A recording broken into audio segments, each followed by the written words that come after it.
मुर्शिदाबाद, किन शब्दों से स्टार्ट करें इस वीडियो का। वह दर्द, वह कसक, वह भयावह दृश्य। कल्पना कीजिए कि आप घर में सोए हुए हैं और आपके घर के ऊपर पत्थरबाजी हो रही हो, आपके दरवाजा को जोर जोर से पटका जा रहा हो और आपके घर को तोड़ा जाए, जलाया जाए। आप कल्पना करके देखिए, आप जो कल्पना कर रहे हैं मुर्शिदाबाद के हिंदुओं ने वह भुगता है। मुर्शिदाबाद से हिंदू पलायन कर रहे हैं। वक्फ संशोधन बिल के खिलाफ प्रोटेस्ट करने की आड़ में किस तरह से हिंदुओं को टारगेट किया गया। हम पश्चिम बंगाल की बात कर रहे हैं, हम ममता दीदी की बंगाल की बात कर रहे हैं, हम बांग्लादेश की बात नहीं कर रहे हैं। आपने कुछ दिन पहले देखा था जब बांग्लादेश में तख्ता पलट हुआ, किस तरह से हिंदुओं को मारा गया, काटा गया, घर से भगाया गया, लूटा गया। बीच चौराहे पर हिंदू बेटियों की इज्जत लूटी गई। यह बांग्लादेश में हुआ था। मगर आखिर हमारे भारत में हिंदू क्यों नहीं सुरक्षित हैं? देश में तो राम राज चल रहा है। क्या राम राज में हिंदुओं के साथ यह होगा? एक बार नहीं, दो बार नहीं, बार बार पश्चिम बंगाल से खबर आती है। कभी हिंदुओं को चुनाव होता है तो चुनाव के दरमियान लटका दिया जाता है, चुनावी रंजिश में।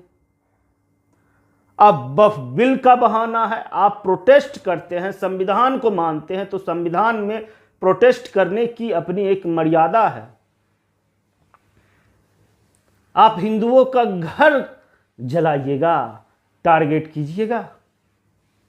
किसने आपको परमिशन दिया या फिर किस ताकत ने आपको इतना अहंकारी बना दिया, इतना क्रूर बना दिया कि आपको भारतीय दंड संहिता का डर नहीं है, आपके अंदर भारतीय कानून का डर नहीं है। मुर्शिदाबाद में लॉ एंड ऑर्डर कायम करने के लिए कोर्ट को बीएसएफ की बटालियन को उतारना पड़ता है, क्योंकि वहां के लोगों का बयान ये है। हम आपको बयान भी सुनाएंगे, मुर्शिदाबाद के लोगों का बयान भी सुनाएंगे कि पुलिस के रहते हुए भी कोई कुछ नहीं कर सका। दंगई उपद्रवियों ने हमारे घर जला दिए, हमारे सामान लूट लिए और कुछ लोगों की तो मृत्यु भी हो गई, 2 से 3 लोगों की। इतना भयावह, आखिर हिंदू इतना डरा हुआ क्यों है? आज 2025 में भी हिंदुओं की बलि आखिर कब तक? या जितने भी हिंदू हैं सब अति पिछड़ा समाज, दलित समाज, ओबीसी समाज, ज्यादातर ये इन्हीं समाजों से आते हैं और इन्हें टारगेट किया जाता है एक विशेष समुदाय के द्वारा। सुनिए की रोती हुई कर्राहट को सुनिए।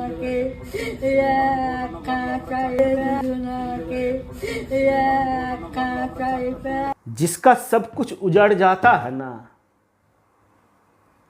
उसकी आंखों के आंसू रुकते नहीं हैं।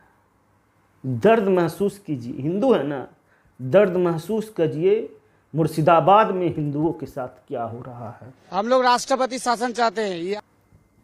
शुक्रवार के बाद जब नमाज होती है तब उसके बाद आतंक फैलाया जाता है। ये मैं नहीं बोल रहा हूं, ये मेरा चैनल नहीं बोल रहा है, वहां के लोग बोल रहे हैं जो प्रताड़ित हैं मुसलमानों से। उनका कहना है कि लगना चाहिए, बंगाल में लगना चाहिए राष्ट्रपति शासन। यह स्थिति है। सारे घर जला दिए गई है, सारे दुकानें जला दिया, घर जलाया गया है, लूटा गया है और पुलिस देखती रही, पुलिस कुछ नहीं कर सकी। यहां से नजदीक पुलिस स्टेशन है मगर पुलिस कुछ उखाड़ नहीं सकी उस दंगाइयों का। वह लूटते रहे, खसोटते रहे और पुलिस कुछ नहीं उखाड़ सकी। इसीलिए तो बीएसएफ के सोल्जर्स को उतारना पड़ा है पश्चिम बंगाल में। आखिर बार बार पश्चिम बंगाल में ही हिंदुओं को क्यों टारगेट किया जाता है? आखिर कानून का डर क्यों नहीं है इनके अंदर?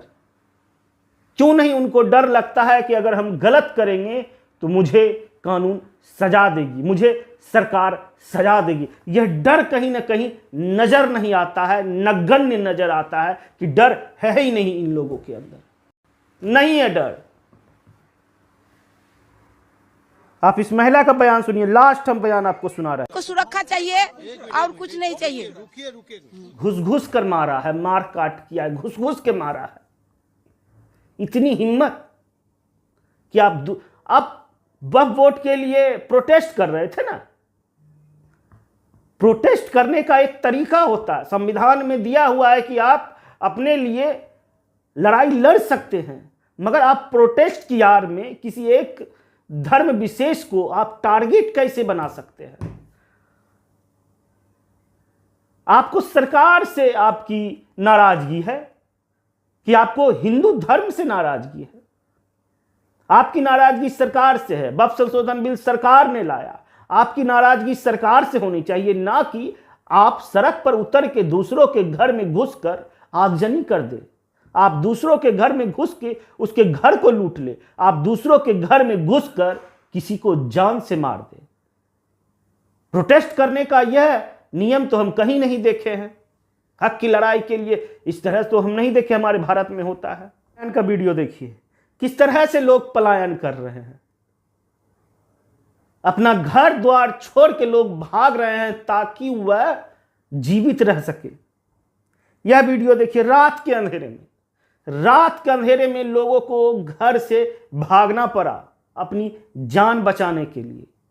जिंदा रहेंगे तभी तो दिखाएंगे, मर जाने के बाद तो इंसाफ के लिए न जाने कितने दशक बीत जाएंगे मगर इंसाफ नहीं मिलेगा। में शरणार्थी बने हुए हैं, शरणार्थी। विजुअल देखिए, शिविरों में लोग शरणार्थी बने हुए हैं, शरण लिए हुए अपने देश में। अपने देश को लोग अपने घर छोड़ के एक समुदाय के डर से शरणार्थी बने हुए हैं। अब क्या चाहिए सरकार को किसी पर भी एक्शन लेने के लिए? कानून सबके लिए बराबर है, पर हमें नजर नहीं आता कि कानून सबके लिए बराबर है। प्रोटेस्ट कर रहे हैं, आप किसी चीज का विरोध कर रहे हैं, विरोध की आड़ में किसने आपको हक दे दिया कि आप हिंदुओं के घर को जला दो,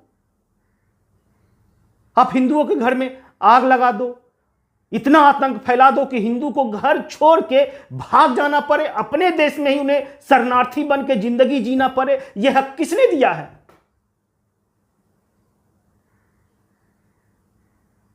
मेरा सवाल आप लोगों से है, आप क्या चाहते हैं कि पश्चिम बंगाल में राष्ट्रपति शासन लगे, या फिर आप ये चाहते हैं कि पश्चिम बंगाल की जनता तख्ता पलट कर दे? जिस तरह से पश्चिम बंगाल, जिससे पहले वामपंथ का गढ़ बना हुआ था, यही पश्चिम बंगाल के लोगों को लगा कि ममता दीदी शायद पश्चिम बंगाल का जो चरित्र, पश्चिम बंगाल का जो हिस्ट्री है रक्त चरित्र का, शायद ममता दीदी इसको बदल दे। मगर ममता दीदी आने के बाद वही चीज दोहराया जा रहा है। पश्चिम बंगाल का इतिहास लगातार रक्त चरित्र से लिखा जा रहा है मगर बदलाव नहीं आया है।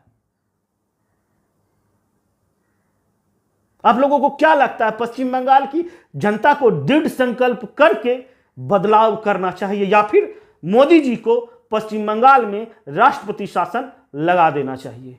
कमेंट करके जरूर अपनी राय दें। यह वीडियो अगर फेसबुक पर देख रहे हैं तो हमारे चैनल को फॉलो कर लीजिए, यूट्यूब पर देख रहे हैं तो सब्सक्राइब करना ना भूलें।